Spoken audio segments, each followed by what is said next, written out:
Close your eyes and feel the roll of a wooden deck beneath your feet.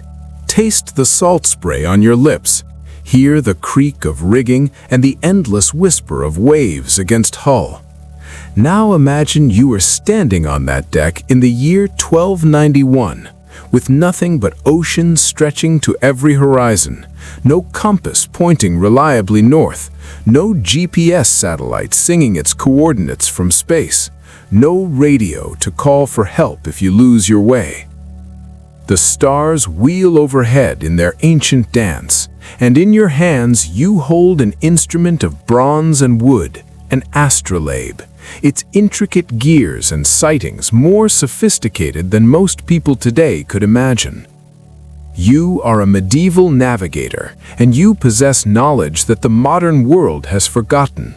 Sciences that will guide you across thousands of miles of open ocean with a precision that would astonish those who believe your age was dark, superstitious, and crude. If you feel something stirring in you, a recognition that history is not what we've been told, that the medieval world held brilliance we've only begun to rediscover, then stay with us. Subscribe and journey deeper into the forgotten sciences that guided ancient explorers, the astronomical knowledge, the cartographic genius, the navigational instruments so advanced they challenge everything modern education teaches about the so-called Dark Ages. Because tonight, as the world softens into sleep around you, we reveal a truth that has been buried beneath centuries of misunderstanding. The medieval mind was not primitive, it was profound. And the explorers who sailed into unknown waters carried with them a scientific sophistication that we are only now learning to appreciate once again. The lie begins in classrooms around the world. Repeated so often it has become unquestioned truth. Medieval people believed the earth was flat. They thought you could sail to the edge and fall off into oblivion. They were superstitious, ignorant, trapped in darkness between the fall of Rome and the glorious rebirth of the Renaissance. This narrative, this comfortable fiction, has poisoned our understanding of an entire millennium of human achievement, and it is almost entirely false. The flat earth myth, the idea that medieval scholars and explorers believed in a disc-shaped world, was not a medieval belief at all.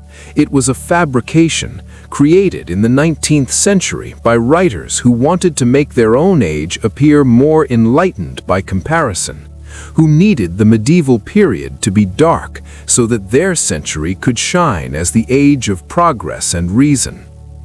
The truth is that educated people in the medieval period knew the earth was spherical.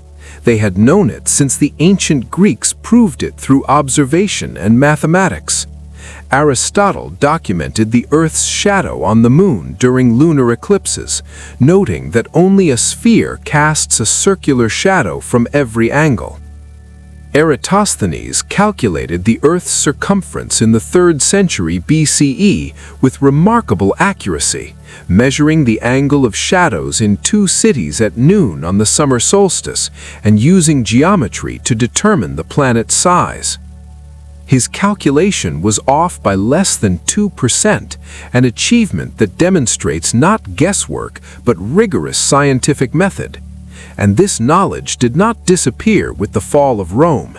It was preserved, studied, and expanded upon throughout the medieval period by scholars in monasteries, universities, and courts across Europe, the Islamic world, and beyond.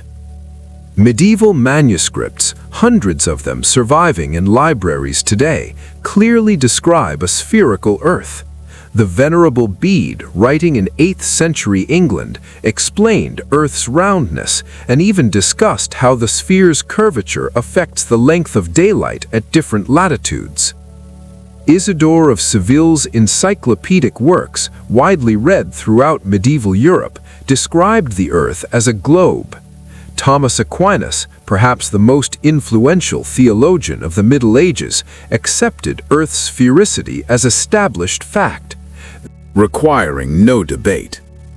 The iconography is unmistakable as well. Medieval art frequently depicts Christ or monarchs holding an orb, the globus cruciger, representing dominion over the spherical earth. These were not symbols of flat discs, they were acknowledgments of the world's true shape, understood and accepted by those who commissioned and created the art. The myth of medieval flat earth belief serves a purpose, though, and that purpose is to make us dismiss the intellectual achievements of the age, to assume that people living between the 5th and 15th centuries were incapable of sophisticated thought, scientific observation, or technological innovation. By accepting this false narrative, we blind ourselves to the reality that medieval scholars, astronomers, mathematicians, and explorers possessed knowledge and capabilities that would not be matched or exceeded for centuries. They navigated by stars with instruments of stunning precision. They created maps of astonishing accuracy. They understood celestial mechanics, calculated astronomical tables, and developed navigational techniques that guided ships across oceans to lands European geographers barely knew existed. As you rest here now, letting this revelation settle over you like the clearing of fog from a harbor, consider what else you've been taught about the medieval period that might be equally false. Consider that when we dismiss an entire millennium as dark, backward, and ignorant, we lose access to the wisdom that age preserved, the innovations they developed, the sciences they practiced. The medieval world was not perfect. It had its cruelties, its limitations, its struggles, but it was not intellectually barren. Far from it. It was an age of remarkable learning, and the explorers who ventured into unknown waters during those centuries did not sail blindly into the void. They sailed with knowledge, with instruments, with sciences that we have forgotten and are only now, slowly, beginning to remember and appreciate once more. If medieval explorers knew the earth was round, they needed to understand the heavens to navigate it, and they did. With a sophistication that would humble many amateur astronomers, medieval scholars and navigators studied the night sky not as mystical decoration, but as a vast clock and compass, a three-dimensional map written in light, constantly moving, yet perfectly predictable to those who understood its patterns. The stars were not merely distant suns burning in the cosmic dark. They were fixed points, celestial landmarks as reliable as any mountain or harbor, and learning to read them was the difference between reaching your destination and vanishing forever into the trackless ocean. The foundation of medieval celestial navigation rested on observations accumulated over millennia. Greek, Roman, Islamic, and Persian astronomers had catalogued the stars, tracked their movements, measured their positions, and passed this knowledge forward through texts, tables, and instruments. Medieval European scholars inherited this wisdom and expanded it, building upon Arabic translations of Greek texts that had been lost to the Latin West, adding their own observations, refining the calculations, developing new tools to make celestial navigation practical for sailors who might not have spent years studying in universities. At the heart of this astronomical knowledge lay an understanding of the celestial sphere, the imaginary globe surrounding Earth on which the stars appear fixed. Medieval astronomers knew that this sphere rotates once every 24 hours, carrying the stars in their nightly arc across the sky. They understood that different stars are visible at different latitudes, that Polaris, the North Star, sits almost directly above Earth's North Pole and appears higher in the sky the farther north you travel, until at the pole itself it would be directly overhead, while at the equator it would hover at the horizon. This relationship between star position and latitude was not theoretical knowledge, it was practical, measurable, and absolutely essential for navigation. A sailor who could measure the altitude of Polaris above the horizon, the angle between the star and the horizontal plane, could determine his latitude with reasonable accuracy. If Polaris appeared 45 degrees above the horizon, you were at 45 degrees north latitude. If it dropped to 30 degrees, you had sailed south to 30 degrees north latitude.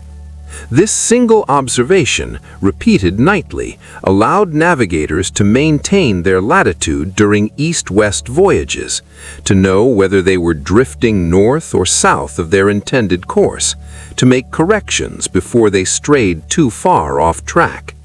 And measuring star altitude required instruments, tools of metal and wood crafted with geometric precision.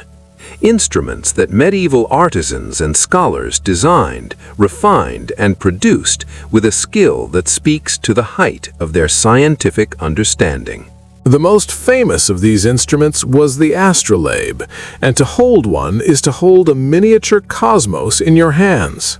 An astrolabe is a flat, circular device typically made of brass, with a rotating arm called an alidade mounted on a central pin.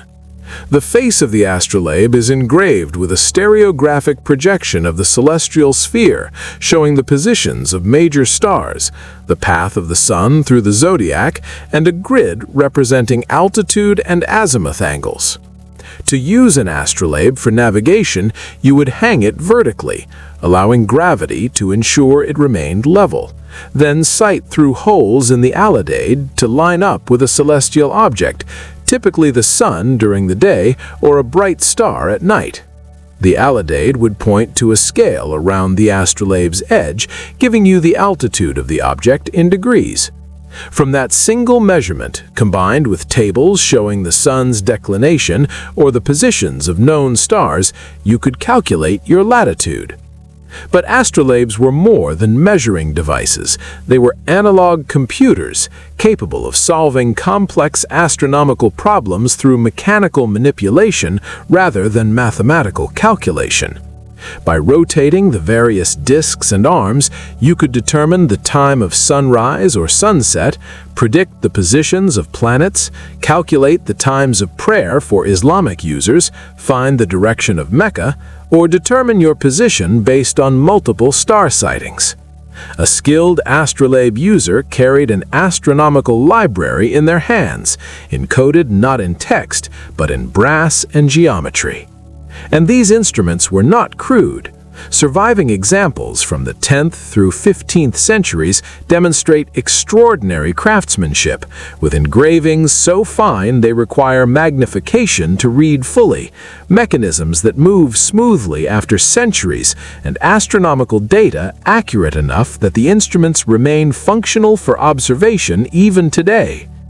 The quadrant served a similar purpose with simpler construction, a quarter circle of wood or metal with a plumb line hanging from the apex. By sighting along one edge toward a celestial object and allowing the plumb line to indicate the angle, navigators could determine altitude quickly and reliably. Quadrants were cheaper to produce than astrolabes, more robust against the harsh conditions of sea voyages, and easier for less educated sailors to master. They lacked the astrolabe's versatility, but excelled at the one task that mattered most at sea, determining latitude through celestial observation. And then there was the kamal, a beautifully simple device used by Arab and Indian Ocean navigators, consisting of a small wooden rectangle with a knotted string attached to its center. The navigator would hold the string between their teeth and move the wooden rectangle along it until the bottom edge aligned with the horizon and the top edge with Polaris, or another known star. Each knot on the string represented a specific latitude. By noting which knot was at their teeth when the alignment was perfect, they knew their position. Simple, elegant, and effective, the Kamal allowed generations of navigators to cross the Indian Ocean with confidence, maintaining their latitude as they sailed east or west, arriving at distant ports with a reliability that depended entirely on their understanding of celestial geometry. As you breathe slowly in the darkness now, imagine standing on a deck in the middle of the ocean, no land visible in any direction, nothing but water and sky. The sun has set, the stars emerge, cold and distant and utterly reliable. You lift your astrolabe, sighting through the alidade to Polaris, reading the angle, consulting your tables, and in moments you know exactly how far north you are. You have just performed a feat of scientific observation and calculation that would have been impossible without the accumulated astronomical knowledge of centuries, without the instruments crafted by master artisans, without the tables compiled by scholars who spent lifetimes watching the heavens. You are not a superstitious wanderer hoping for luck. You are a scientist, applying empirical observation and mathematical reasoning to navigate a world you understand far better than most people today realize. This was medieval navigation, and it was magnificent. But knowing your latitude, your distance north or south of the equator, solved only half the navigational problem. The other half, determining longitude, your position east or west, remained one of the greatest challenges in the history of exploration. Longitude cannot be determined by observing star positions alone, at least not without extremely accurate timekeeping, because the Earth rotates. A star that appears directly overhead at midnight in London will appear overhead 4 hours earlier in a location 60 degrees west, the time difference corresponding exactly to the longitudinal distance. To calculate longitude, you need to know the exact time at a reference location and compare it to local time determined by astronomical observation. But in the medieval period, no portable clock existed that could maintain accuracy over weeks at sea, through temperature changes, humidity, and the constant motion of a ship. This did not mean medieval navigators were helpless regarding longitude. They developed alternative methods, approximate techniques that, while less precise than latitude determination, provided enough information for successful voyages. One method involved dead reckoning, systematically recording your direction and speed, then calculating your position based on accumulated distance traveled. Medieval ships used a chip log, a wooden board attached to a rope with knots tied at regular intervals. The board was thrown overboard, and as the ship moved away from it, the rope would unspool.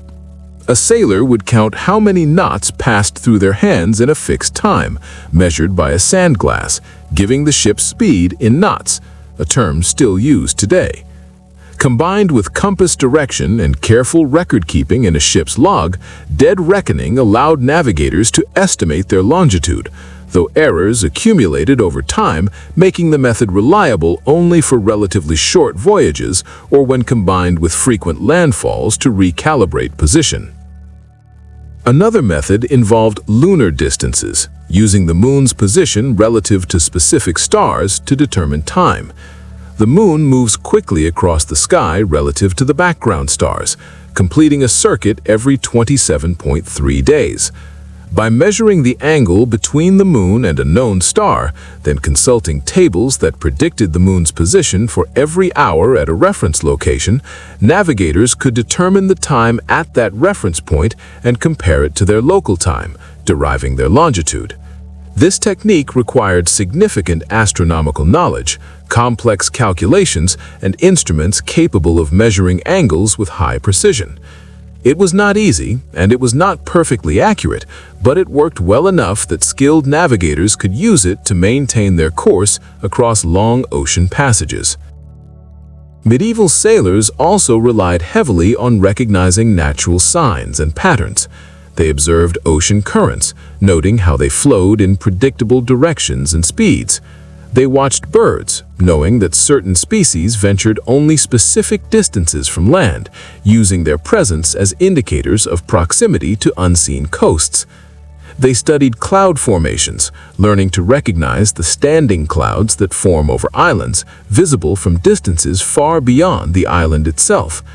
They measured water temperature and depth, using weighted lines to probe the ocean floor, recognizing characteristic patterns of shoaling that indicated approaches to known harbors. They even tasted the water, identifying the mixing zones where major rivers emptied into the sea, creating plumes of fresh or brackish water extending miles offshore, invisible but unmistakable markers of location. These techniques, passed through generations by oral tradition and apprenticeship, formed a body of practical knowledge as valuable as any astronomical table. An experienced navigator carried in their mind a mental map of the ocean, not just as empty space between points, but as a living, textured environment with currents like rivers, landmarks like clouds and birds, and signposts like water temperature and color. They combined this empirical environmental knowledge with their celestial observations, cross-referencing multiple sources of information to maintain their course and determine their position with a reliability that seems almost miraculous to those who assume medieval sailors wandered randomly hoping for divine guidance. So rest now and understand that medieval explorers did not sail blind. They sailed with eyes trained to read sky and sea, with instruments of brass and wood that measured the cosmos with geometric precision, with tables compiled from centuries of observation, with techniques refined through generations of hard-won experience. They navigated vast oceans not through luck, but through science, a forgotten science that worked, that delivered them to distant shores, that expanded the known world long before the age we call the Renaissance. And this navigational knowledge was only part of the story, because medieval explorers also possessed something equally remarkable, something modern historians have only recently begun to appreciate fully. They had maps. Sophisticated, detailed, surprisingly accurate maps that challenge every assumption about what the medieval world knew of its own geography. When people imagine medieval maps, they often picture crude, whimsical drawings, flat plains with Jerusalem at the center, sea monsters swimming in unexplored waters, more art than science, more mythology than geography. And while such decorative mappe mundi certainly existed, serving religious, educational, and symbolic purposes, they were not the maps navigators used. Working sailors and explorers relied on portoland charts, a category of medieval map so accurate, so detailed, so sophisticated that modern scholars initially refused to believe they were genuinely medieval, assuming they must be later forgeries or at least Renaissance creations retroactively dated earlier than their true origin. The evidence, however, is overwhelming. Portoland charts emerged in the 13th century, possibly earlier, and represented a revolution in cartography, a leap in accuracy and utility that transformed Mediterranean navigation and enabled the expansion of maritime trade networks across Europe, North Africa, and the Middle East. A portoland chart looks immediately different from a mappe mundi. It shows coastlines with remarkable precision, drawn as continuous lines, with harbors, capes, river mouths, and hazards carefully marked. The interior land is usually blank or filled with decorative elements, because portoland charts served sailors, not landlocked travelers. What mattered was the coast, the interface between sea and land where ships would approach, anchor, load, and unload. And across these coastlines radiate lines, dozens of them, forming intricate spiderweb patterns that initially appear chaotic but reveal their logic upon closer inspection. These are rum lines, courses of constant bearing that a ship could follow using a magnetic compass. Medieval navigators would identify their starting point and destination on the chart, find the rum line connecting them, and sail along that bearing, maintaining their course by compass.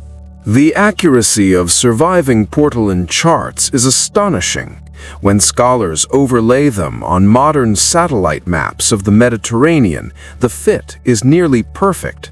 Coastlines match within margins of error of just a few kilometers, an achievement that seems impossible for maps created 700 years ago without satellite imagery, without aerial photography, without theodolites or GPS or any modern surveying equipment.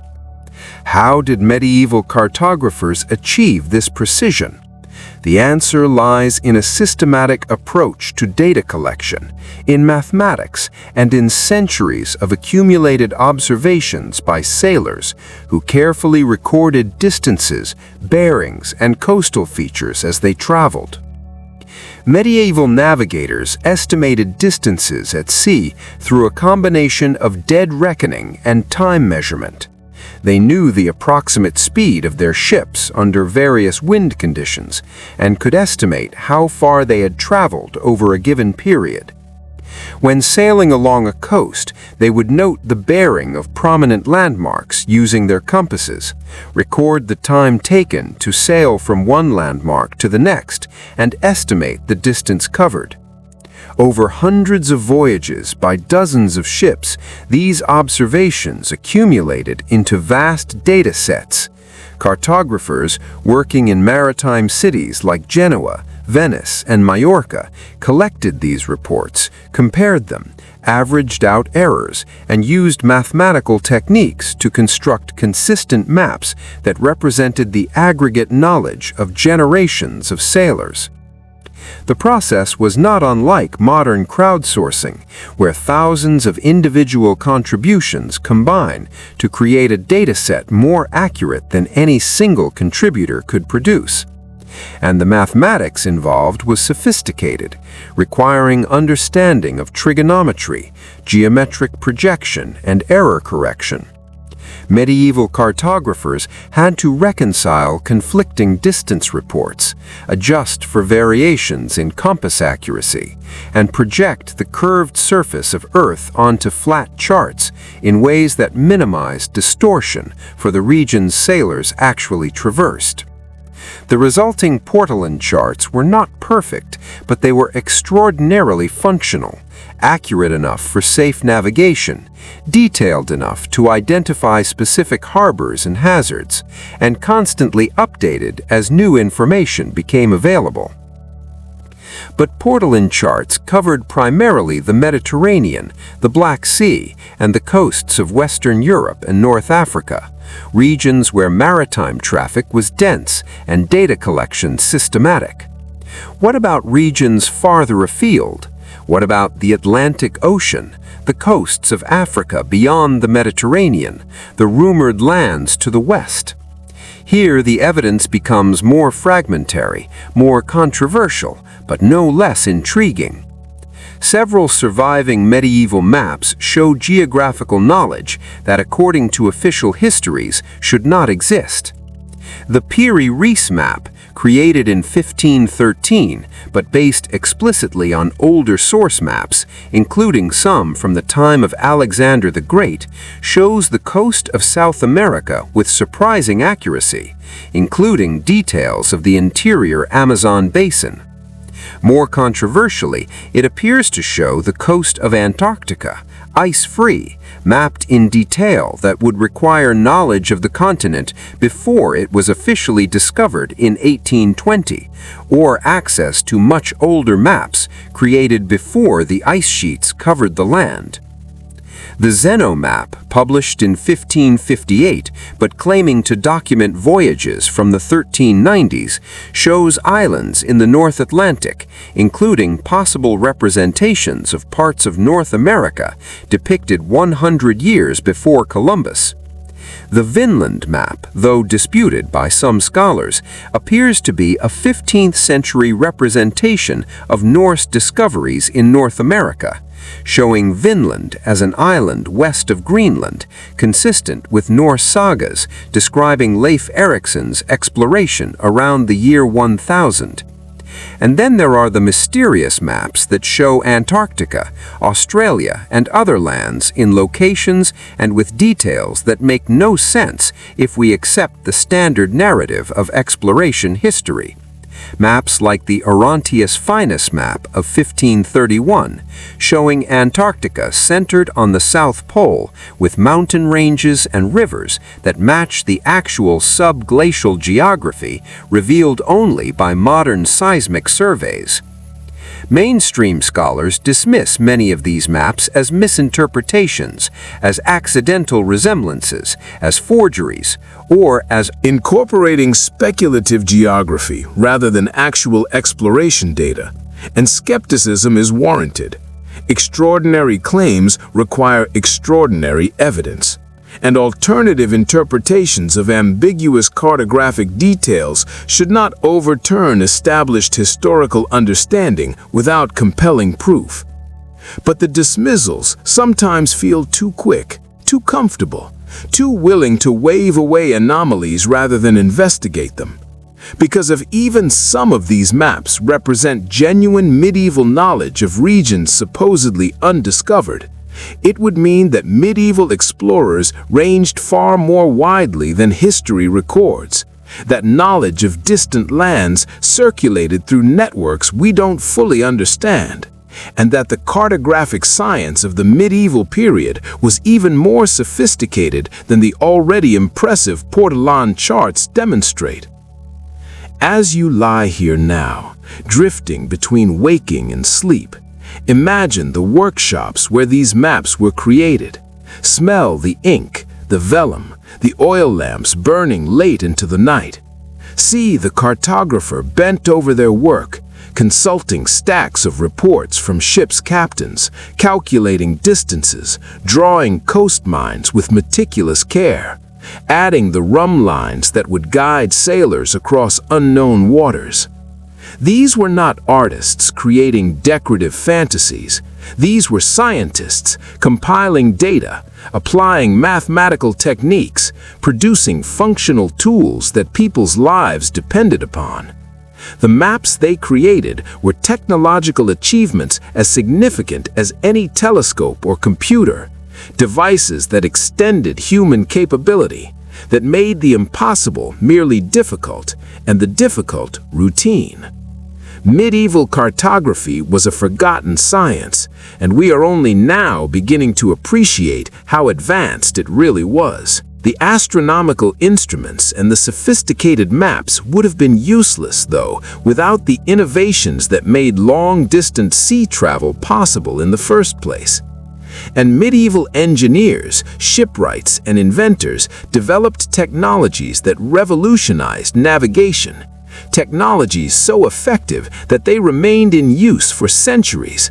Technologies we take for granted, but which represented genuine breakthroughs when first introduced.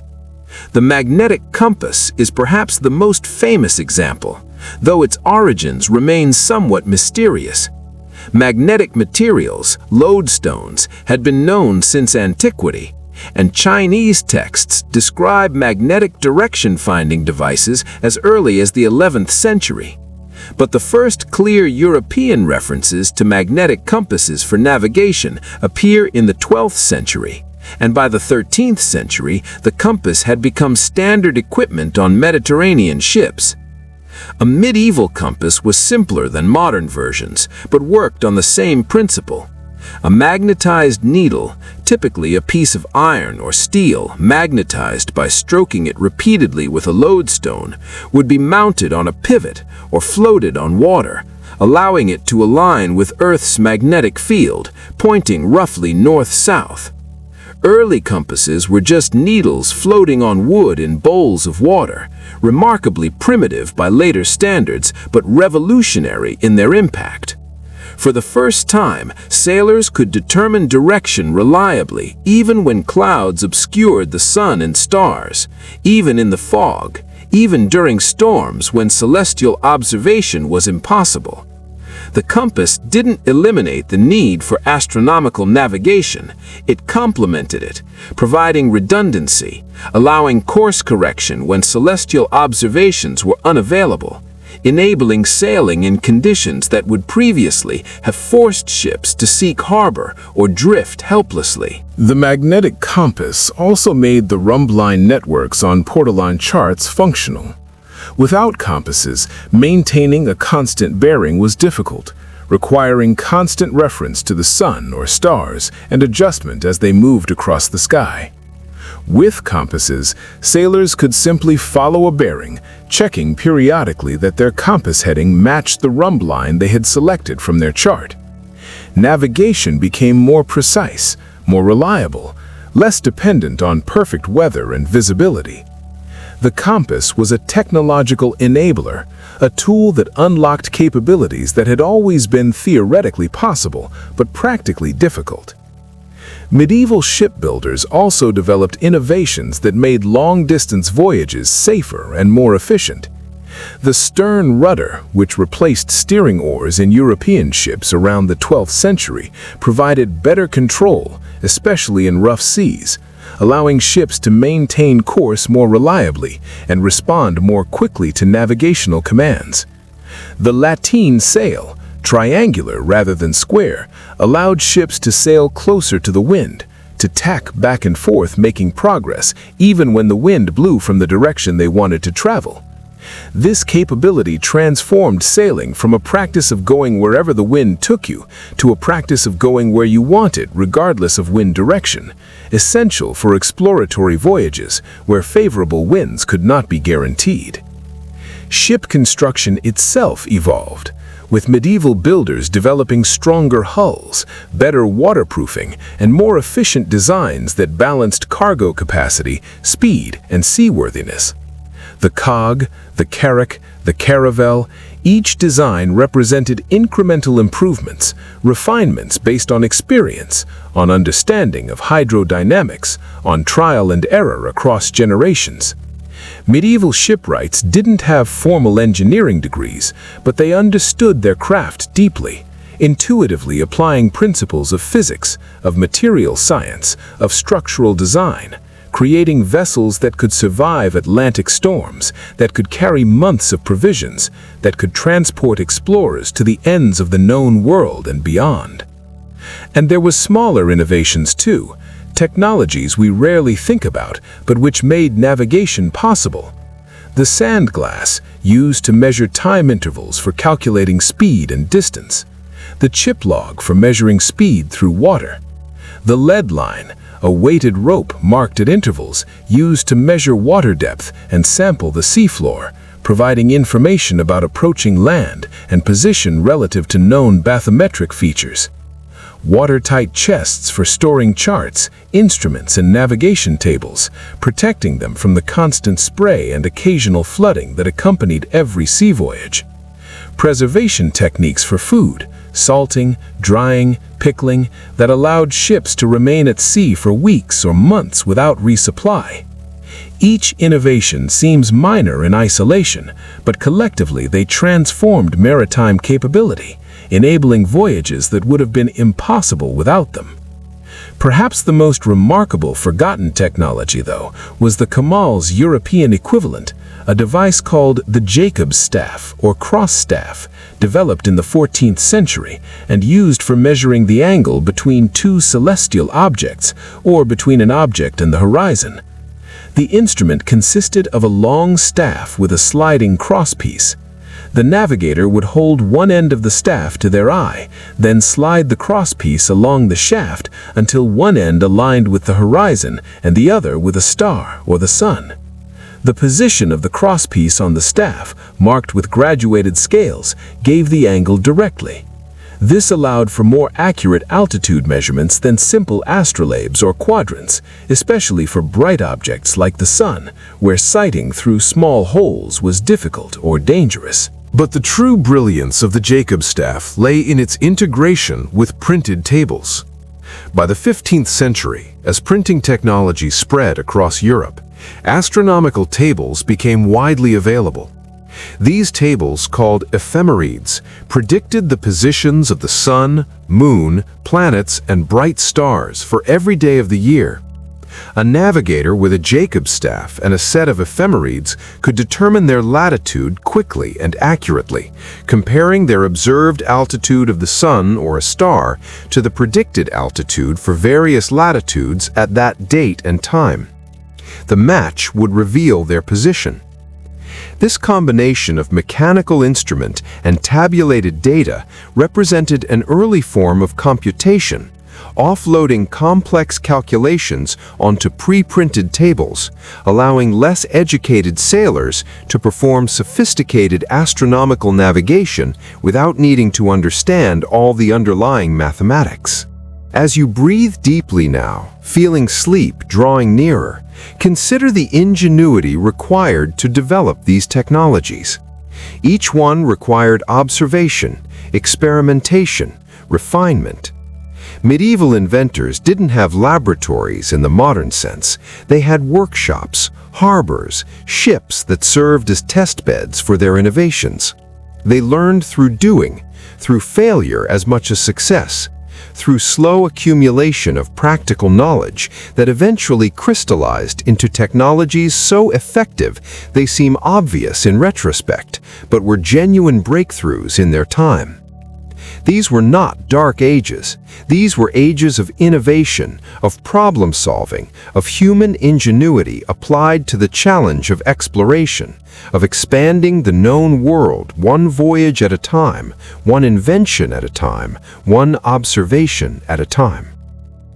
The question that haunts researchers studying medieval navigation is not how these sciences worked. The instruments, the techniques, the knowledge systems are reasonably well understood, at least in outline. The haunting question is why this knowledge was forgotten, why so much of medieval scientific achievement faded from public consciousness, dismissed as primitive or superstitious, ignored by later ages that should have built upon it rather than having to rediscover it. The answer is complex, involving wars, plagues, religious upheavals, and the very human tendency to believe that progress is linear, that later always means better, that whatever came before must have been inferior. The printing revolution, paradoxically, may have contributed to forgetting. Before printing, knowledge was preserved in manuscripts, laboriously hand-copied by scribes, expensive and rare, but also curated, selected for preservation by institutions that valued continuity of learning. When printing made books cheap and abundant, the market determined what survived. Popular works were printed in multiple editions. Obscure or technical works might be printed once or not at all. Some medieval texts on navigation, astronomy, and cartography were never printed, remaining in manuscripts that eventually were lost, damaged, or simply forgotten in archives and private collections. The knowledge they contained ceased to circulate, accessible only to scholars willing to dig through old manuscripts, a shrinking community as printed books came to dominate learning.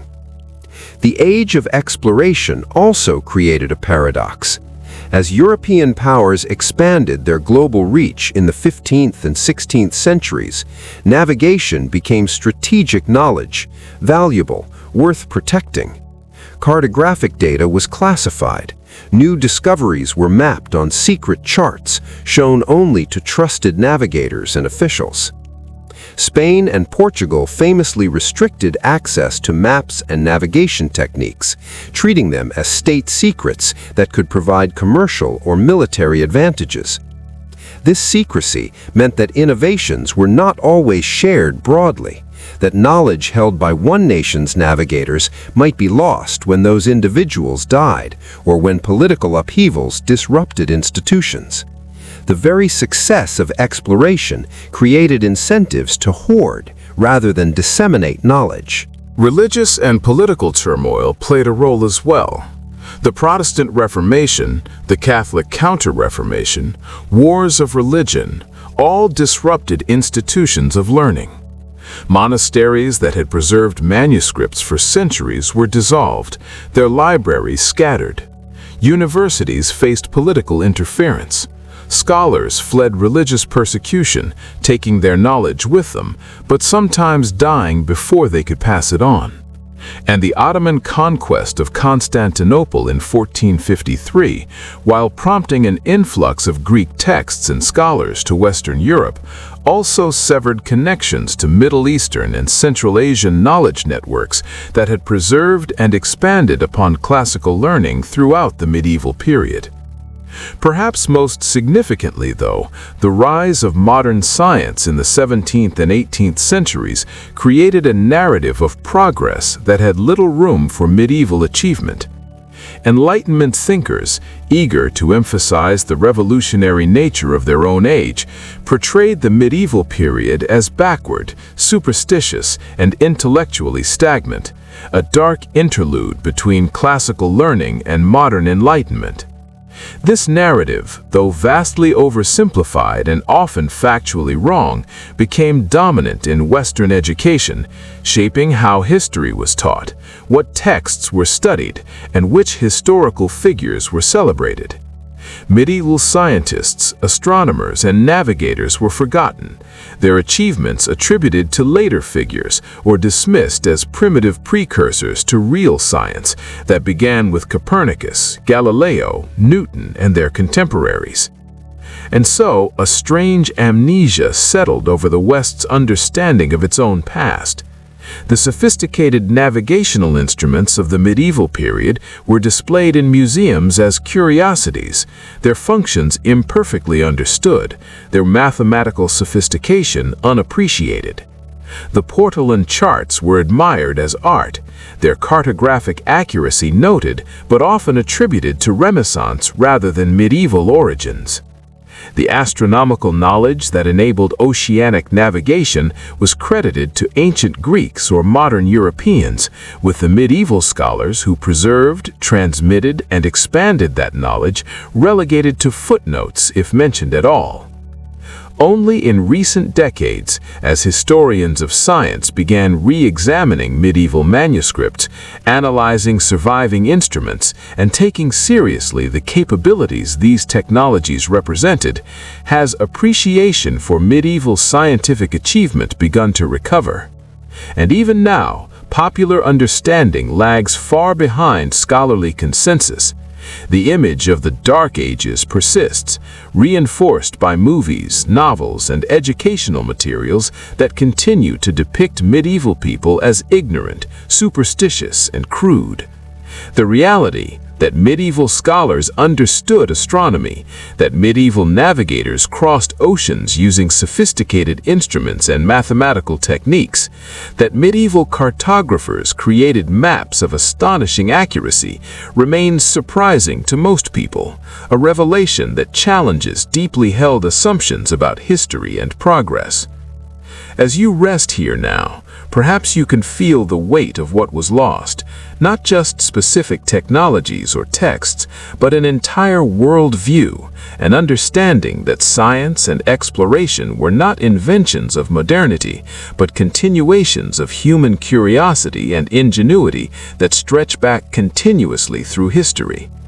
Medieval navigators stood on the shoulders of Greek, Roman, Persian, and Arab scholars who came before them. Renaissance explorers stood on the shoulders of medieval navigators, and we stand on the shoulders of them all, benefiting from accumulated knowledge even when we've forgotten who accumulated it, inheriting sciences that feel new but are actually very old, rediscovered again and again across the generations.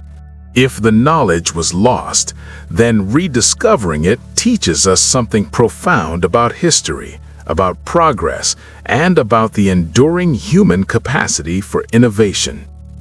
The story of medieval navigation is not just a story of past achievement, It's a mirror reflecting back questions about our own age, our own assumptions, our own relationship to knowledge. We live in an era that prides itself on scientific advancement, on technological capability, on information access. And yet, how much of what we know is truly new, and how much is rediscovery? How many times has humanity reached heights of understanding only to lose that knowledge and have to climb back up again? Consider the astrolabe, that brass computer held in hand, capable of solving astronomical problems through mechanical manipulation. Modern smartphones can perform. If the knowledge was lost, then rediscovering it teaches us something profound about history, about progress, and about the enduring human capacity for innovation. The story of medieval navigation is not just a story of past achievement. It's a mirror reflecting back questions about our own age, our own assumptions, our own relationship to knowledge. We live in an era that prides itself on scientific advancement, on technological capability, on information access. And yet, how much of what we know is truly new, and how much is rediscovery? How many times has humanity reached heights of understanding only to lose that knowledge and have to climb back up again? Consider the astrolabe, that brass computer held in hand, capable of solving astronomical problems through mechanical manipulation. Modern smartphones can perform the same calculations infinitely faster, but the underlying mathematics, the understanding of celestial mechanics, the geometric relationships being calculated, these haven't changed. A medieval astronomer transported to today would recognize the problems being solved, even if the tools are unrecognizable. The knowledge is continuous, only the methods evolve.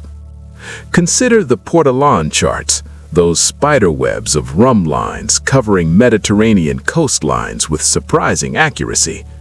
Today, we have GPS, satellite imagery, digital maps updated in real time. But the core challenge remains identical, representing three-dimensional geography on two-dimensional surfaces in ways that are useful for navigation.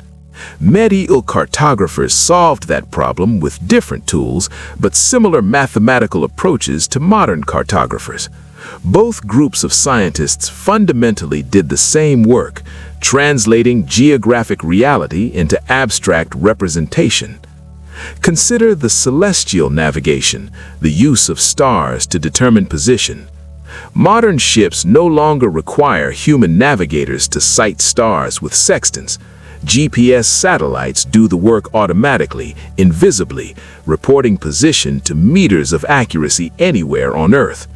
But those satellites themselves navigate using the stars, using precisely measured star positions to calibrate their inertial guidance systems and correct drift in their atomic clocks. The technology is changed, the principle remains the same.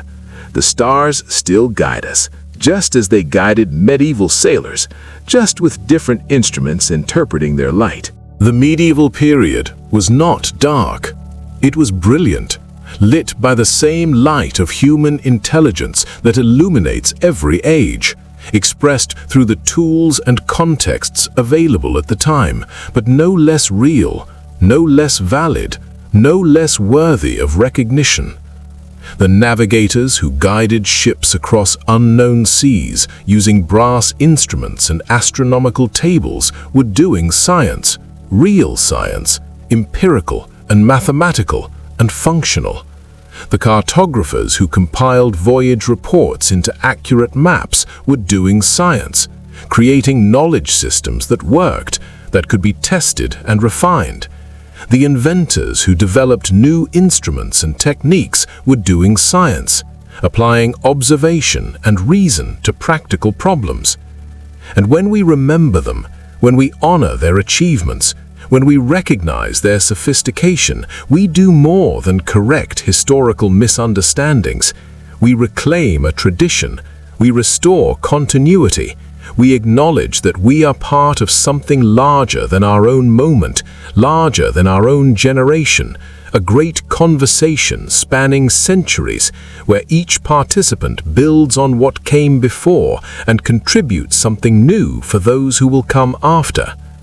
This is the true treasure of forgotten medieval sciences, not just the specific instruments or techniques, though those are fascinating, but the reminder they provide that human capability has always been greater than we imagine, that our ancestors were clever and observant and innovative, that knowledge once gained can be lost but also recovered, and that every generation has the responsibility to preserve what it inherits and add what it can, so the next generation can stand on solid ground as they reach toward their own horizons.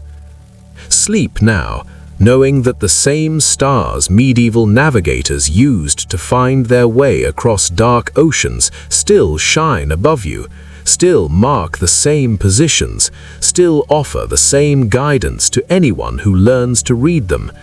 The cosmos hasn't changed, only our relationship to it evolves, and that evolution is not a simple progression from ignorance to knowledge, but a complex dance of discovery, forgetting, and rediscovery, with each age contributing its own understanding to the accumulating wisdom of humanity. The medieval explorers who sailed to the edges of their known world were brave, but they were not blind. They were guided by forgotten sciences, sophisticated and effective, mathematical and empirical, built on centuries of observation and refined through generations of practice. They left behind instruments and maps and techniques that challenge every assumption about what was possible in their age. And they left behind a legacy more important than any specific discovery, the example of human minds confronting the unknown with curiosity rather than fear, with systematic observation rather than superstition, with innovation rather than resignation. This is what we've lost and are now recovering, not just historical facts, but a more complete understanding of what it means to be human, to be a species that navigates not just across oceans, but across time, carrying knowledge forward through generations, building on the past while reaching toward the future, never satisfied with what we know, always wondering what lies beyond the next horizon, always looking up at the stars and asking, where do they lead and how can I follow them? The answer medieval navigators found was elegant and powerful. Stars lead everywhere, and you follow them with observation, with mathematics, with instruments, with careful thinking and accumulated wisdom. This was their science. This was their gift to us. And as we rediscover it, as we appreciate it, as we recognize our connection to it, we honor not just them, but the entire human project of understanding, the endless exploration that defines our species and connects every generation to every other in an unbroken chain of curiosity, reaching back to the first human who looked up at the night sky and wondered, and forward to the last human who will do the same, whenever and wherever that final wondering occurs. Rest now in that continuity, in that connection, in the knowledge that you are part of something vast and enduring, something that transcends any individual life or any single age, the great human endeavor of learning and exploring and understanding, carried forward by countless hands, countless minds, countless hearts, all asking the same questions, all seeking the same stars, all navigating the same cosmos with different tools, but the same fundamental wonder. This is the legacy of medieval exploration. This is the treasure of forgotten sciences, and this is what we reclaim when we remember. If the legacy of medieval navigation teaches us about continuity across time, then perhaps it also teaches us about humility in the present. We live in an age that congratulates itself constantly on its technological prowess, its scientific advancement, its unprecedented access to information. And yet, how often do we pause to consider that previous generations might have possessed capabilities we've underestimated, knowledge we've dismissed, wisdom we've overlooked in our rush to celebrate our own achievements?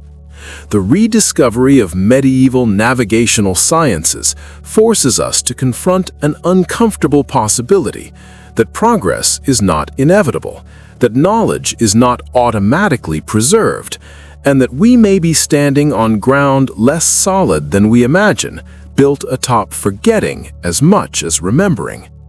Consider what it means that portoland charts of the 13th century achieved accuracy comparable to maps made with 18th century instruments, that 500 years separated these two achievements, 5 centuries during which cartographic precision improved only marginally, if at all. This is not progress, this is stasis, or perhaps even regression followed by gradual recovery. The same pattern appears in other domains as well.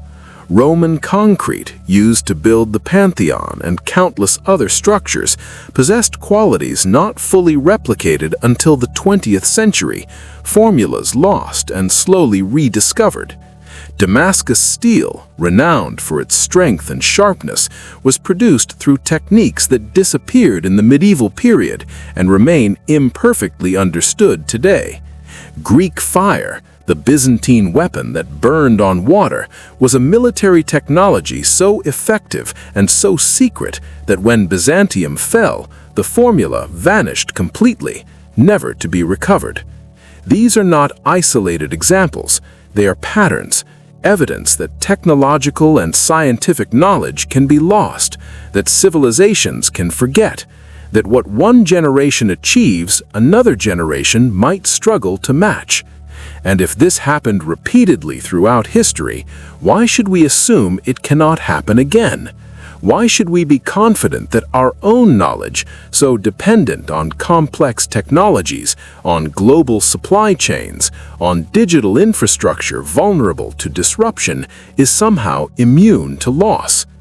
The medieval navigators who sailed with astrolabes and portoland charts had knowledge systems that were robust, distributed, preserved in multiple formats across many institutions, yet much of it was still forgotten. How much more fragile is knowledge that exists primarily in digital form, on servers, in clouds, dependent on power grids and internet connections, and corporate decisions about what to preserve and what to let decay? This is not pessimism, this is realism, and it points toward a responsibility we bear as inheritors of accumulated wisdom, the responsibility not just to use knowledge, but to preserve it, to understand it deeply enough that we could reconstruct it if necessary, to pass it forward in forms robust enough to survive disruption. Medieval scholars understood this. They copied manuscripts laboriously by hand, precisely because they knew how fragile knowledge was, how easily a single fire or flood or war could destroy a unique text and erase forever the wisdom it contained. They built redundancy into their knowledge systems, ensuring that important texts existed in multiple copies, in multiple locations, preserved by multiple institutions. This was not inefficiency, it was resilience. Modern digital systems promise easy access and infinite copying, but they also create new vulnerabilities. Knowledge stored digitally is easily lost when formats become obsolete, when companies fail, when databases are corrupted or deleted. How many people today could navigate by stars if GPS satellites failed? How many could create accurate maps using only direct observation and mathematical calculation? How many possess the deep understanding of celestial mechanics that would allow them to recreate the tables medieval navigators relied upon? The knowledge exists, certainly, preserved in books and databases and educational institutions, But is it distributed widely enough, understood deeply enough, practiced actively enough to survive disruption? Or have we created systems where knowledge is concentrated, specialized, dependent on infrastructure that we assume will always be available? These questions are not merely theoretical. They are practical concerns for any civilization that values its accumulated wisdom and wants to ensure its survival across generations. And medieval navigation, with its combination of sophisticated theoretical understanding and practical applied skill, with its integration of observation, mathematics, and technology, with its successful transmission across centuries, despite wars, plagues, and political upheavals, offers a model worth studying.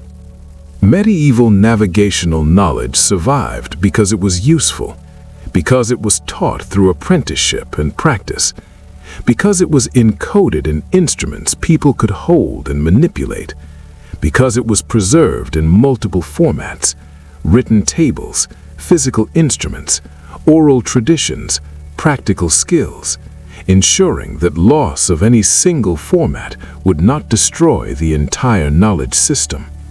This resilience, this robustness, is something modern knowledge systems could learn from. We assume that because information is easily copied and transmitted digitally, it is therefore secure.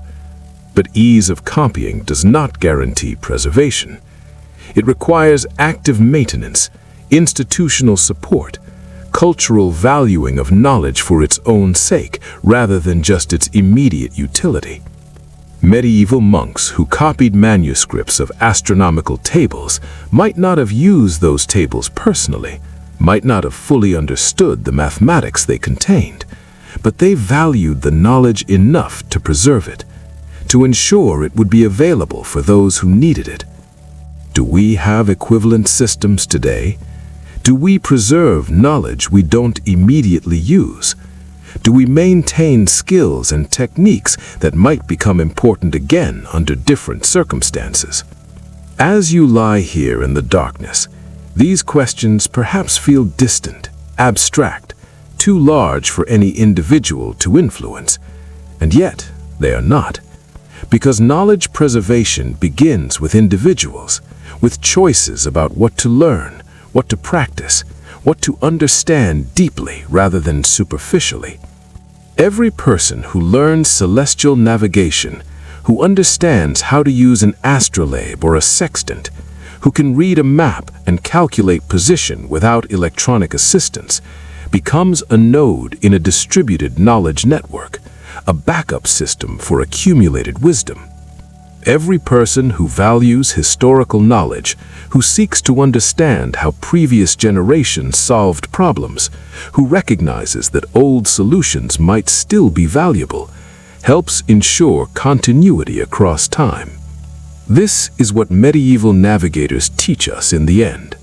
Not just that they were more sophisticated than we imagined, but that sophistication is fragile, that it must be actively maintained, that each generation must choose whether to preserve what it inherits or let it decay through neglect.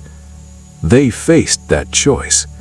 They mostly chose preservation, though imperfectly, with losses and gaps and forgettings.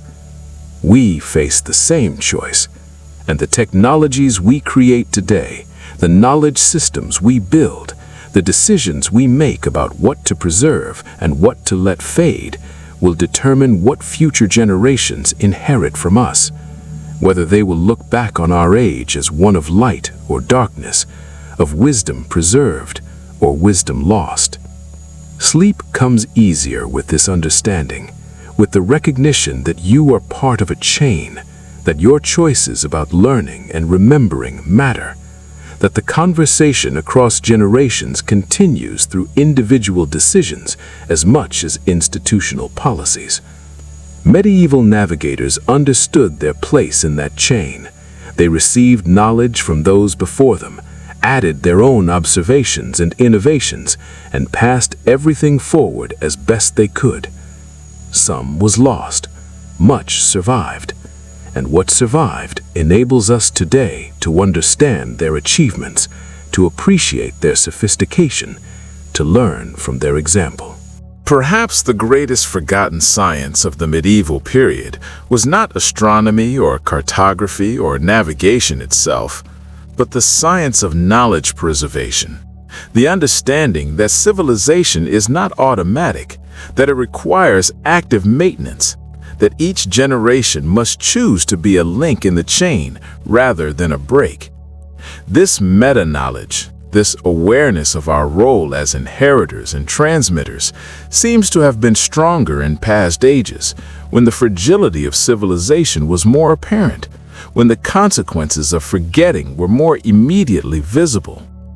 We've become complacent, assuming that institutions will preserve knowledge automatically, that technology makes preservation easy, that what we know today will necessarily be available tomorrow. Medieval scholars knew better. They lived through collapses, through the dissolution of Roman institutions, through barbarian invasions, through the loss of texts and techniques and entire fields of knowledge.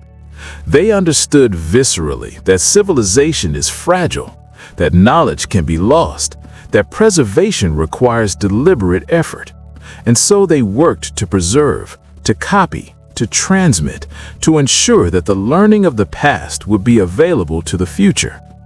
We mock them sometimes for copying ancient texts rather than creating new knowledge, as if preservation were somehow inferior to innovation. But they understood something we're forgetting, that you cannot innovate on knowledge you don't possess, that creation requires foundation, that the new builds on the old and falls without it. This is perhaps the deepest lesson of medieval navigation, deeper even than the specific techniques and instruments and knowledge systems.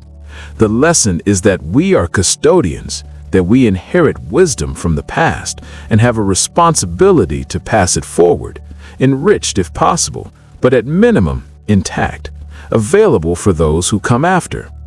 Medieval navigators received astronomical tables from Greek and Arab scholars. They verified them through observation, they refined them through calculation, they added their own data from their own voyages, and they passed the enriched tables forward to Renaissance explorers who sailed farther, discovered more, and added their own contributions in turn. This is how knowledge grows, through accumulation, through refinement, through transmission. Break the chain and growth stops. Lose the foundation and subsequent generations must rebuild from scratch, relearning what was already known, wasting time and effort rediscovering rather than advancing. We are in danger of breaking that chain, not through catastrophe necessarily, though that's always possible, but through neglect, through the assumption that knowledge preserved digitally is therefore preserved permanently, through the loss of practical skills in favor of theoretical understanding that exists only in books and databases, through the increasing specialization that means fewer and fewer people understand systems holistically. Medieval navigators were generalists by necessity. They needed to understand astronomy, mathematics, meteorology, oceanography, shipbuilding, practical sailing, all integrated into a coherent practice. Modern navigators might understand GPS systems in detail, but lack understanding of celestial navigation, cartography, or any of the backup systems that would allow navigation if technology failed. This is not a criticism. It's an observation about trade-offs, about what we gain through specialization and what we lose. But understanding the trade-offs allows us to make conscious choices rather than drifting unconsciously into vulnerability. We can choose to maintain diverse knowledge systems. We can choose to preserve practical skills alongside theoretical understanding. We can choose to honor the past not out of nostalgia, but out of recognition that past solutions might remain relevant, that old knowledge might prove valuable under new circumstances. that the accumulated wisdom of centuries should not be discarded casually in favor of whatever is newest and most fashionable. Medieval navigators would recognize this principle. They sailed with new instruments, astrolabes and compasses that represented technological advances, but they also carried older knowledge, star positions calculated centuries earlier, techniques passed down through generations of sailors, traditions that had proven reliable. They integrated old and new, drawing on all available resources, recognizing that redundancy meant safety, that multiple methods meant resilience. When one system failed, others remained. When skies were cloudy and stars invisible, they had compasses. When compasses were unreliable near magnetic anomalies, they had astronomical methods. When precision instruments were damaged, they had practical skills, observations of birds and currents and watercolor. This integration, this refusal to depend on any single method or technology, is wisdom we would do well to recover. As you drift now into deeper rest, into the borderland where thoughts become dreams and conscious intention softens into unconscious process, carry with you this recognition that you are part of something larger, a civilization that stretches across time, connected by threads of shared knowledge, common curiosity, and accumulated wisdom. Medieval navigators are not distant strangers from a forgotten age.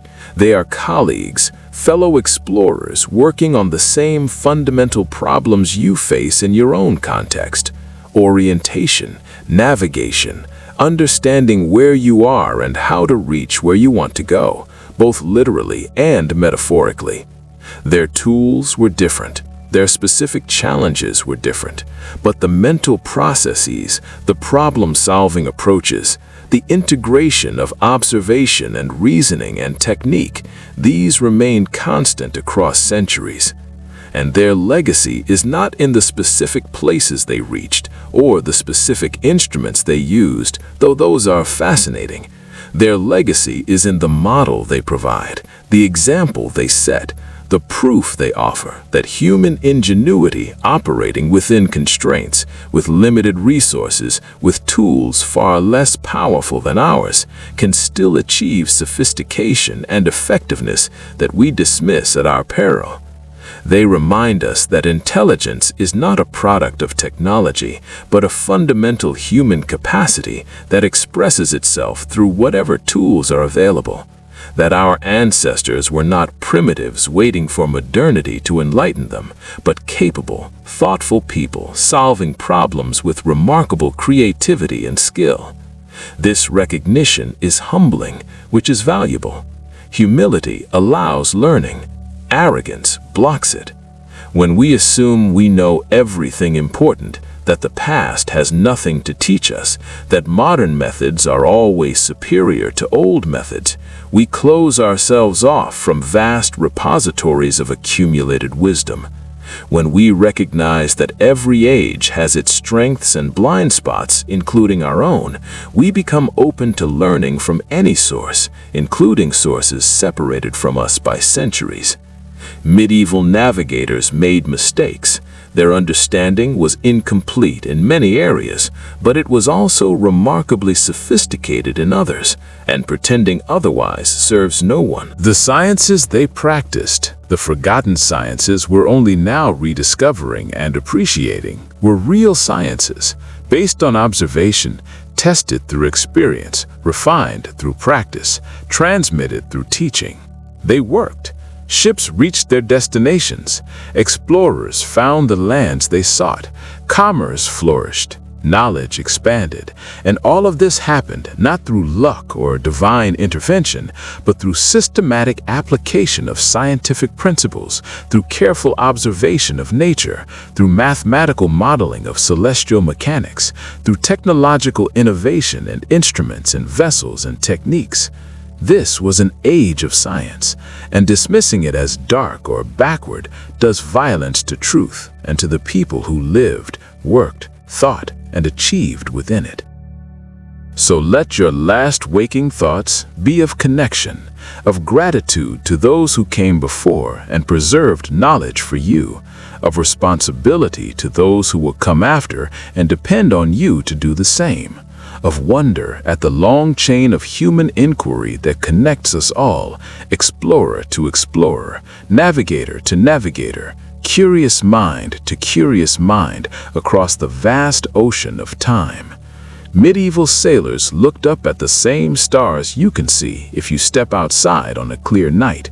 They wondered about the same mysteries, they asked the same questions, and they found answers, practical answers, that guided them safely across thousands of miles of open water, using nothing but brass instruments, mathematical tables, and the accumulated wisdom of everyone who had sailed before them. This is not a small achievement. This is remarkable. And remembering it, honoring it, learning from it, ensures that the chain continues unbroken, that knowledge preserved through centuries is not lost in ours, that future generations will inherit not just our technologies, but our wisdom, our understanding, our appreciation for the long human journey of discovery that continues as long as curious minds ask questions and seek answers among the eternal stars. Rest now, knowing you are home, part of a tradition of explorers that stretches back through the medieval navigators, through the ancient astronomers, through every human who looked up and wondered, and forward through everyone yet to come who will carry that wondering into futures we cannot imagine. The stars that guided medieval sailors still shine, the knowledge they developed still works, and the curiosity that drove them still burns in every person who refuses to accept ignorance when understanding is possible, who chooses to learn when learning is difficult, who preserves when preserving requires effort, and who navigates, always navigates, toward light. The forgotten sciences of medieval exploration are forgotten no longer. We have remembered them, and in remembering, we have reclaimed not just historical facts, but a heritage, a legacy, a tradition of human excellence that enriches our present and illuminates our future. Sleep well, explorer. Your ancestors sailed by these same stars. Your descendants will too, and you are the link between them, the living memory, the current carrier of wisdom that flows like an endless ocean current through time, connecting all who dare to venture beyond the known horizon toward whatever mysteries wait in the distance, calling to those brave enough, curious enough, and wise enough to answer. As consciousness releases its hold and sleep begins its gentle approach, perhaps one final understanding settles into place, soft as moonlight on water. The medieval navigators we've journeyed with tonight were not trying to be heroes. They were not seeking glory or attempting to prove their sophistication to future generations. They were simply doing their work, solving the problems in front of them with the best tools and knowledge available. They measured stars because stars were measurable. They refined instruments because better instruments meant safer voyages. They created maps because maps saved lives. And in doing this practical work, this everyday labor of observation and calculation and refinement, they created something extraordinary, a body of scientific knowledge. Knowledge sophisticated enough to guide human beings across vast expanses of empty ocean to distant lands and back again. There is something profoundly moving in this ordinariness of excellence, in the way that patient, careful, systematic work accumulates into achievement that later ages can only marvel at. Medieval navigators did not wake each morning thinking, "Today I will challenge the assumptions of future historians." They woke thinking, "Today I must determine our position, maintain our course, bring this ship safely to harbor." And yet, in the aggregate, across thousands of voyages by hundreds of navigators over centuries, that practical work produced a scientific revolution in human capability. It expanded the known world. It connected distant cultures. It laid foundations for global trade networks that would eventually span the planet. all from the simple act of looking up at stars and asking, how can I use what I see to know where I am? This is how progress actually happens, not through grand breakthroughs by isolated geniuses, though those occur, but primarily through steady accumulation of small improvements, through craftsmen refining instruments one generation at a time, through sailors comparing notes and sharing techniques, through scholars compiling tables and correcting errors, through teachers passing knowledge to students who then become teachers themselves. The medieval period spanned roughly 1,000 years, and across that millennium, navigational science advanced incrementally, each generation building slightly on what the previous had achieved, each innovation making the next one possible, each solved problem revealing new questions to investigate. The astrolabe began as a teaching tool, a way to demonstrate astronomical concepts. Generations of craftsmen refined it, making it smaller, more portable, more accurate, adding features, improving graduations, perfecting the mathematical projections engraved on its face. Eventually, it became functional for navigation, precise enough to determine latitude within acceptable margins of error. But it didn't become that overnight. It became that through patient iteration, through countless small improvements, through the accumulated efforts of people whose names history mostly hasn't preserved, anonymous artisans and scholars and sailors whose individual contributions were small, but whose collective impact was transformative. The same pattern appears in cartography. The first Portolan charts were crude by later standards, showing only the Mediterranean coastlines with approximate accuracy. But each chart was based on voyage reports, and each new voyage added data. Cartographers compared charts, identified inconsistencies, sought better information. Ship captains used the charts and noted errors, bringing corrections back to port. Over decades and centuries, the charts improved, becoming more accurate, more detailed, more comprehensive. No single person created the Portolan chart tradition. It emerged from a community of practice, from the systematic application of observation and correction, from the understanding that knowledge grows through sharing and refinement rather than through individual brilliance alone. This communal, incremental nature of scientific progress is perhaps the most important lesson medieval navigation offers. We live in an age that celebrates individual genius, that tells stories of lone inventors creating revolutionary technologies through singular insights. And such moments exist, certainly, but they exist within contexts, building on accumulated knowledge, drawing on techniques and tools developed by countless others, representing culminations of collective effort more than isolated breakthroughs. Medieval navigators understood this implicitly. They knew they stood on the shoulders of those who came before. They knew their own contributions would be small pieces of a larger mosaic, and they did the work anyway, not for glory, but because the work needed doing, because each small improvement mattered, because collectively, incrementally, civilization advanced through the patient efforts of people who might never be remembered, but whose legacy endured in the knowledge systems they contributed to. As sleep draws you deeper now, into places where time softens and boundaries dissolve, perhaps you can feel yourself becoming part of that same process, that same patient accumulation. Every question you ask adds to human understanding. Every skill you develop becomes part of the collective capability. Every piece of knowledge you preserve might be the one that matters when circumstances change and old solutions become relevant again. You are not separate from the medieval navigators. You are continuous with them, part of the same species engaged in the same fundamental project of understanding and navigating the world. Using different tools, but driven by the same curiosity, the same desire to know, the same refusal to accept mystery when understanding is possible. And perhaps that is the true meaning of the forgotten sciences we've uncovered tonight. They were never really forgotten, not completely.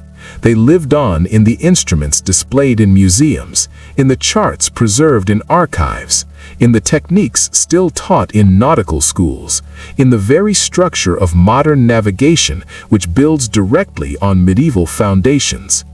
What was forgotten was not the knowledge itself, but the recognition that the knowledge represented genuine scientific achievement, that medieval people were capable of sophisticated thought, that the age we've been taught to call dark was actually brilliant in ways we're only now learning to appreciate again.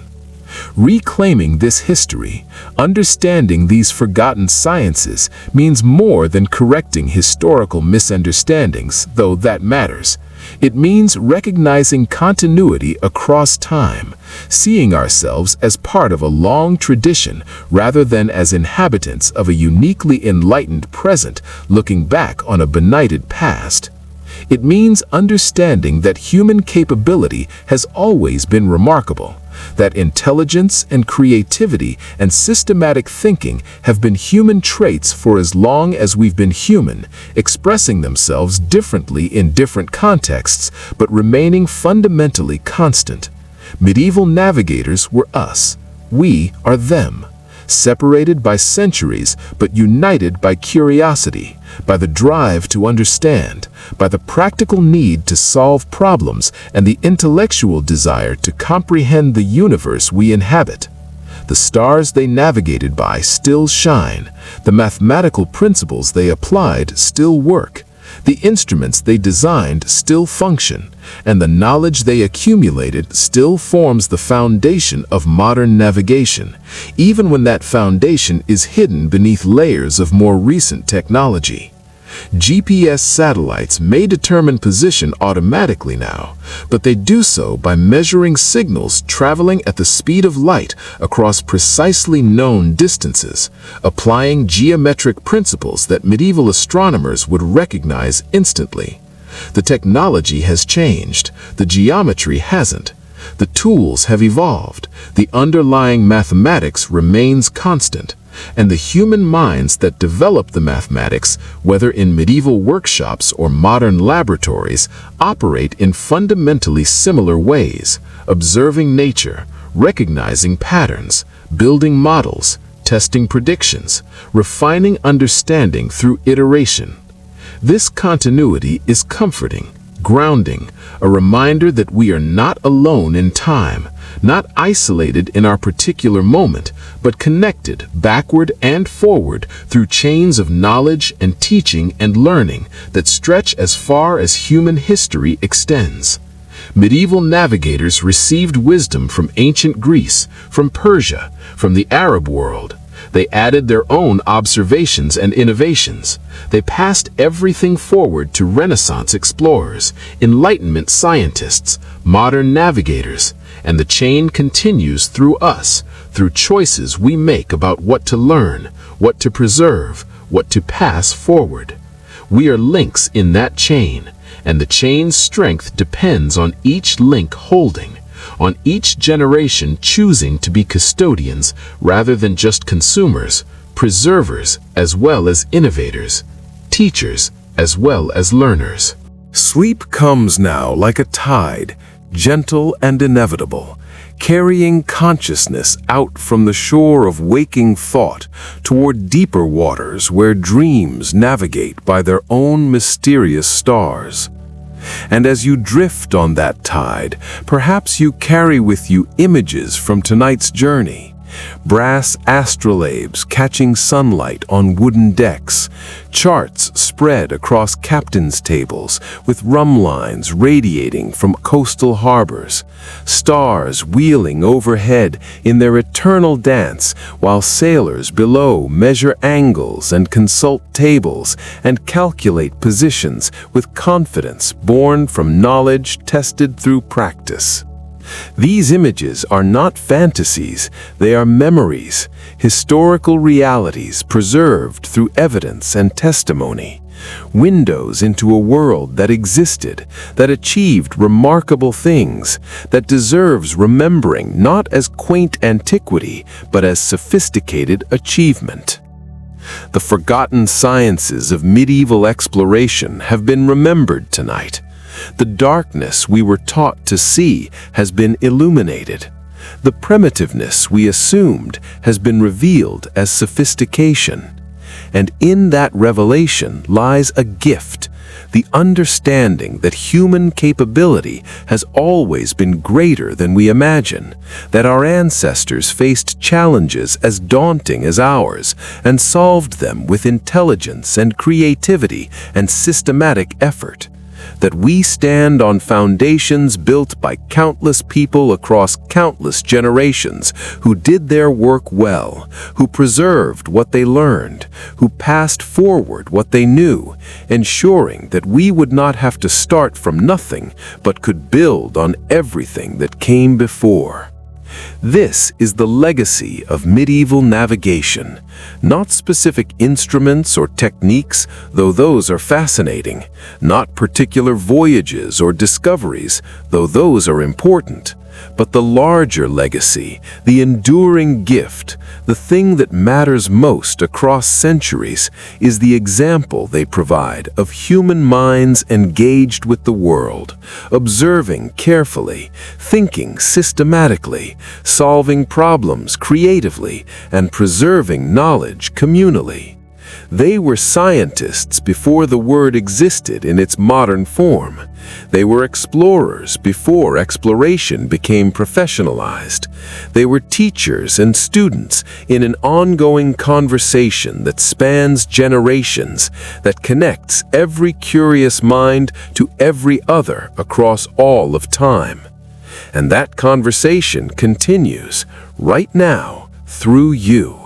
As you receive knowledge from the past, as you add your own observations and understanding, as you prepare to pass forward what you know to those who will come after. You are a medieval navigator in modern form, using different tools but engaged in the same fundamental work, navigating through life using accumulated wisdom, systematic observation, and the guidance of lights that shine eternal and unchanging above the constant flux of human circumstance. The stars that guided medieval sailors across unknown oceans guide you still, whether you're aware of them or not, whether you've learned to read them or not. They're always there, always constant, always available to those who look up and wonder and learn to interpret what they see. Sleep peacefully, explorer. The forgotten sciences have been remembered. The Dark Age has been illuminated. The navigation continues, as it always has, as it always will, guided by stars and knowledge and the enduring human capacity for systematic understanding of the world we inhabit. You are part of that navigation, that endless journey, that beautiful human project of learning and exploring and understanding that makes us who we are.